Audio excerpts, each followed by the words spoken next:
Hey Internet, it's Matt here for the Dork Lords. If you're new to the channel, welcome. We talk about all manner of dorkly things here, so whether it's sci-fi, fantasy, superheroes, we probably have a playlist about it. Feel free to check us out. Today is another in our Dork Lord of the Rings segments. Today's topic involves casting theories for the upcoming Amazon Lord of the Rings series. I had a different topic in mind coming into today, but I found online a leaked audition script, and I went down a rabbit hole, spent a whole lot of time thinking about it, and I came up with some cool theories. So I thought, we're going to talk about that instead. Okay, just to catch you up a little bit on where casting is at the moment for Amazon. A few people have actually been cast for the show. There's a character named Beldor that is being played by Will Poulter. Last thing I remember him from was the Black Mirror episode Bandersnatch. He's been in The Maze Runner. He's an actor that gets around. Good stuff. His face looks elvish. One would think he's probably an elvish character, and I actually have more to talk about that in relation to this leaked audition script. Another character that's been cast is Tira, being played by Markella Cavanaugh. Strong implications that is also an elven character. And finally, we see that the actor who played Benjen Stark in Game of Thrones, Joseph Mawle, is being cast as a villain named Oren. Okay, so these names, Beldor, Tira, Oren, these are not these characters' names. They don't actually show up in Tolkien's mythology, and I'm sure these are just placeholder names until they have some big announcement. Why they're waiting on that, I don't really know, but so be it. Obviously, the main villain we're going to be dealing with is Anatar/Sauron, so perhaps Benjen Stark is playing Anatar. Could be. So there's another character mentioned, Eldeen. Again, I'm pretty sure not the actual name of this character, who has not been cast yet. But this leaked audition script has been making the rounds, and it seems pretty legit. Now, I feel confident that, much like the names, this script is not actual text from what will be in the show. It's just being used for audition purposes. But I'm going on the assumption that the character traits that are being put into this script are actual traits that these characters that they're auditioning for would have. And so using that idea, I came up with a theory based on the script, which I'm going to read for you now. I'll give you a dramatic reading. This is Eldeen talking to Beldor. So we know Beldor is going to be played by Will Poulter. So Beldor starts off this conversation, and it's he and Eldeen having this talk. I hoped I'd find you here. This vintage is said to heal many unseen sorrows of the heart. Some sorrows are not meant to be healed. You deserve the honors of this day and the rest it promises. I always believed I'd rest here with them. Yet instead I am to leave them? I, who loved and remembered them best? You have brought them justice. The battle is over. Not for me it isn't. If I could but have a longboat of warriors to sweep up through the western vale of the great river, you have nothing further to prove. Your victories against evil are immortalized. You are blessed, Beldor.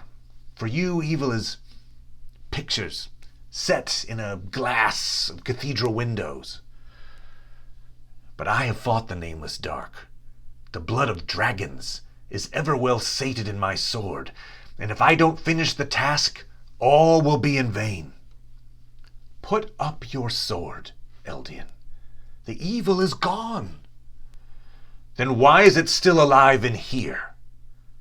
Could fate be ever so cruel as to give me the victory over all the horrors of the war, yet leave it alive in here to take with me, unchanged, unending, unbreaking, to the land of the winterless spring?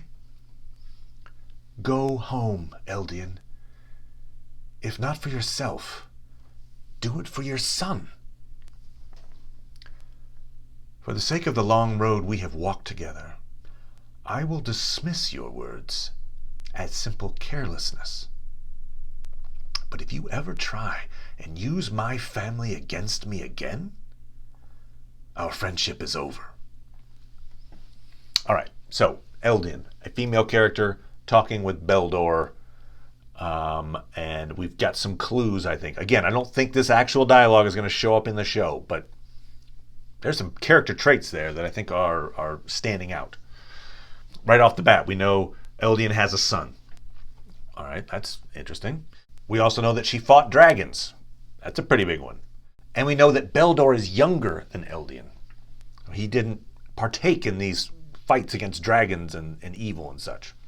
So what that tells me is Eldeen was alive in the First Age. There's two major battles that involve dragons. One of them is the War of Wrath to end the First Age, and the other is the fall of Gondolin. There were dragons used, but they didn't have wings. Winged dragons were introduced in the War of Wrath. Non-winged dragons were used the fall of Gondolin. I would say one or both of those were where Eldeen probably fought. And I'll just say this at this point. The topic I was going to do this week, and I will just put it off for next week because it'll actually be very relevant to this, is on Glorfindel, the elven hero. And when I was researching Glorfindel, I came upon a text that triggered when I read this leaked audition script because it has some words that are very similar. So I'm going to read you this quote. This is from the Silmarillion, and then I'm going to show you why I think it is connected to this particular character. This text takes place after the fall of Gondolin. Our heroes have made it to safety and are commemorating the event. Thus, led by Tur, the remnant of Gondolin passed over the mountains and came down into the Vale of Sirion. And fleeing southward by weary and dangerous marches, they came at length to Nan Tathrin, the land of willows, where they rested a while and were healed of their hurts and weariness. But their sorrow could not be healed. And they made a feast in memory of Gondolin and of the elves that had perished there, the maidens and the wives and the warriors of the king. And for Glorfindel, the beloved, many were the songs they sang, under the willows of Nan Tathrin in the waning of the year. And the reason they single out Glorfindel in particular to commemorate is on this journey, Glorfindel sacrifices himself, fights a Balrog in a duel, and they are both thrown over the side of a mountain pass, reminiscent of Gandalf and the Balrog many, many years later. The reason I bring this up, though, is, first of all, in the leaked audition script, it mentions the line, "Some sorrows are not meant to be healed." And there is a line that I just read you from that Silmarillion bit that says, "But their sorrow could not be healed." And then it goes on to say, "They made a feast in memory of Gondolin of the elves that perished there." So what's the next line here in the leaked audition script? It mentions, "You deserve the honors of this day and the rest it promises." So I think this person, Eldeen, is commemorating the fall of Gondolin. It's on this, there's some special day of commemoration. Some sorrows are not meant to be healed.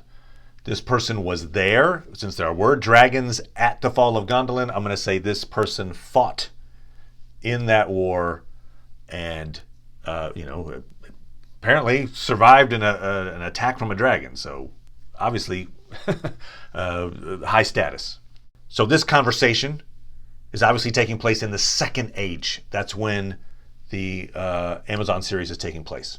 So easily over 1,000 years after the events of the fall of Gondolin and then subsequently the War of Wrath. I'll make a quick note here about who I think Beldor is. If we know Beldor was not fighting in the War of Wrath and was not fighting at the fall of Gondolin, because Eldeen kind of chides him about, evil's just something that's on a cathedral window. It's not something you see up close. I think the character most likely to be in this category is Elrond. I think Beldor is playing Elrond. Elrond was a kid at the end of the First Age, so he wasn't an adult able to fight these wars. Also, let's assume that's Elrond for a second, and it's taking place in the Second Age, kind of in the probably shortly before Sauron creates the One Ring. I think that's going to be some giant inciting incident in our show, but it probably won't happen like from episode 1. So we're talking, it's still a time of somewhat of peace. They don't realize Sauron is there. There's some people that suspect, but no one's like, yep, that's Sauron, until he says, I'm Sauron and I have a ring. Okay, so we're talking 1500 or so, in the year 1500 in the Second Age. At that time, Elrond is living in Lindon. Lindon was basically about the only elvish territory in Middle-earth, in Beleriand at the time, the continent, that survived the War of Wrath. So the end of the First Age, the War of Wrath hits, and the continent is destroyed. Land masses go over the place. Well, the one land mass that kind of hangs out and remains an actual land mass is Lindon. Lindon now is a coast. That's where the Grey Havens are, at the time of the Third Age, and also here too. A lot of elves migrate to this spot. And so Lindon is inhabited by a bunch of refugees from Gondolin. The fall of Gondolin happened, and a lot of the elves made their way here. From here, if they so wish, the elves can journey to the west. And I think this is the dilemma that Eldeen is having in this moment, when she says, am I to leave them, I who loved and remembered them best? And Beldor's telling her, go home, do it for your son. She's debating getting on the boat and going to the west. She doesn't want to, because she still feels like, I think, the fight is still yet to be fought. Beldor says, hey, look, evil's gone. Not realizing Sauron's about to show up. So evil, the evil is gone, is what he says. And she replies with, no, if I could just get a longboat of warriors and I go through the western vale of the great river, and he cuts her off. Well, the western vale of the great river, the northernmost point of that is Mount Gundabad. Mount Gundabad, off and on throughout the Second and Third Age, that's where the orcs have set up shop. So I think that comment is, yes, Morgoth has been dealt with in the War of Wrath, and it appears that evil generally has been destroyed, but the mission isn't finished. You give me a bunch of warriors, I'll go up to Mount Gundabad and I'll take out the orcs and finish this mission. So Beldor / Elrond, perhaps, invokes her son to try to win this argument, to say, go west, go ahead. When he says, go home, Eldeen, if not for yourself, do it for your son. She gets very angry. If you bring it up again, I'm going to break up our friendship. And I think she's angry because she feels like Elrond is using this to win this argument. He's manipulating her through the trump card of her son. So why would that be so important?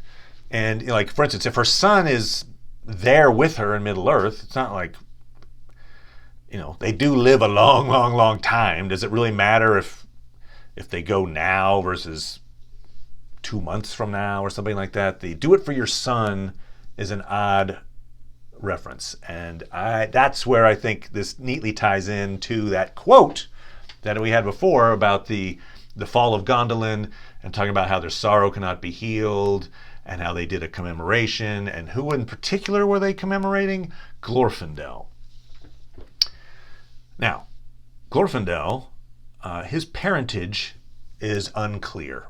Tolkien never said who his parents were, and that could be something that could be written in by our Amazon folks. We know that Glorfindel has gold hair. I mentioned in the Elven video I did recently about the tribes of elves that actually blonde / golden hair is actually very rare in elves. Most are dark or silver hair. There is a strain of blonde hair that goes through all the way to Galadriel. That starts with the marriage of Finvey, the Noldor elf, to Indis, the Vanyar elves. And the Vanyar elves, we don't see a lot of. They don't show up a bunch in Tolkien's mythology, but they have this strain of gold hair. So Indis, when she married Finvey, they had some kids, and the golden hair gene passed on to them and one of those kids, Finarfin, ends up having Galadriel, and so that's how Galadriel ends up getting blonde hair. Well, there were other kids. In fact, there's a daughter. The daughter of Indus and Finve. Her name is Irame. Irame did go to Middle-earth. She was one of the exiled Noldor that traveled over to Middle-earth, and the rest of those kids, the rest of Finve and Indus's kids, stayed in Valinor. So that's why I'm thinking, if we get the whole fall of Gondolin and the War of Rat, like, all that stuff was happening in Middle-earth. So our character was certainly in Middle-earth, this Eldeen character. So I'm going to go on this thought that perhaps Irame, who could have that blonde-haired gene, came over to Middle-earth, was at Gondolin. We know that Glorfindel was at Gondolin. He, as I say, his body passed away fighting a Balrog at the fall of Gondolin. Could his mom have been there too? Yeah. His mom could have been fighting there at the same time. And what makes this, kind of extra tragic is Glorfindel, because of his heroic actions in saving who turns out to be Elrond's dad, who's a little kid at the fall of Gondolin, and is, this Balrog could have ripped him limb from limb. Because of Glorfindel's heroic actions, he is allowed to come back. So he goes to the halls of Mandos, and he is reborn, essentially. So Glorfindel comes back, and he's at the time of this conversation that Eldeen is having with Elrond, perhaps. Glorfindel is alive again, and he's back over in Valinor. So I think the go home, if not for yourself, do it for your son, I think it's Elrond saying, your son is alive and he's back in the West. What are you waiting for? Go be with your son. This is not many elves got this particular gift, this benefit of, oh, look at this. While I was exiled and I'm over here, my son, who was theoretically exiled with me, has been reborn, and I could go join him. But she's not, because she doesn't feel like the battle is finished. She still feels this evil is still out there, and she wants to deal with it. So little does she know that Glorfindel is about to be sent to Middle-earth. Per some of Tolkien's later writings, he wrote that about the year 1600, about the time that Sauron, is like, aha, I am evil Sauron, the Valar send Glorfindel from Valinor back to Middle-earth. And so where would he land in that situation? He would land at the Grey Havens in Lindon, where I think this conversation is happening right now. So I think you're setting yourself up for a situation where Mother is reunited with her son. Glorfindel is one of the greatest elven heroes in Tolkien's mythology. So it wouldn't be that big a stretch to think his mom was some kind of really kick-ass warrior herself, who obviously this Eldeen character is, stabbing dragons and stuff. So they get reunited. Now, interestingly, the way this story plays out is once Sauron, reveals himself, he then goes and attacks Celebrimbor, the guy who was forging some of the elven rings, at Eregion. And it's Elrond from Lindon is sent with an army to go and try to save Celebrimbor and fight against Sauron. Well, who would perhaps join him in that fight? Glorfindel and his mom, Irame, so they could reunite, and then journey from Lindon to fight Sauron. We don't really know much at all about what Glorfindel is doing in the Second Age. We pick up with him in the Third Age. He does show up in The Lord of the Rings, and next week I will talk about Glorfindel in detail. But for the purposes of this, we do know that Tolkien wrote that he thought Glorfindel probably arrived back in Middle-earth in the Second Age in the year 1600 at the time of Sauron declaring himself openly. The timing is perfect for that. Why not bring Glorfindel into the Amazon storyline? And there's nothing written about his mom, so why not fill in the gaps? So that's my theory. I could be way off here, but I think that Eldeen is Glorfindel's mother.